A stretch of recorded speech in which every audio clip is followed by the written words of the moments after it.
परत परिचय की काय देवाचा? देव हा पिढीपासून हाया.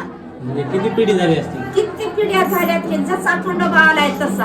हा तेव्हा घरच होते म्हणे एवढंच मुली संबंधी. हा 4 घर होते. हा 4 घराची एवढी वस्ती भरली. आता देव चौकट पहिला इथून इतक्यात फिरत होता देव. हे काय घरही नव्हते.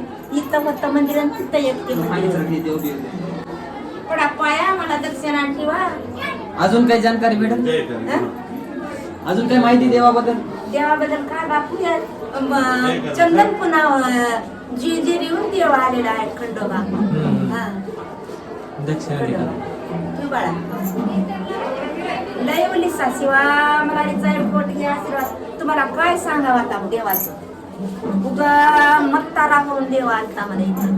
लास्ट इथं म्हातारा लास्ट तिथंच त्या तळ्यावर गेलता. तळ्यावर व्यापाऱ्यापाशी व्यापाऱ्यानं मग ते मोती पोळ्याचे गोण्या नेत होते. ते देव गेला म्हणे तिथं आणि म्हणला म्हण का हाय या पोत्यामध्ये. त्या ह्याला काय सांगायचे म्हाताऱ्याला मग का हाय धोंडे आहेत म्हणला मला.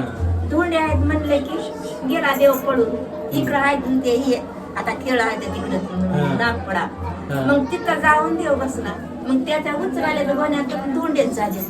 मग त्याच्या पाया पडले जाऊन. तेव्हा ते खंडोबा इथं आला म्हणजे जत्रा बरवा म्हणला. जसं होतं तसं दिलं. त्याचे मोती गोळे झाले.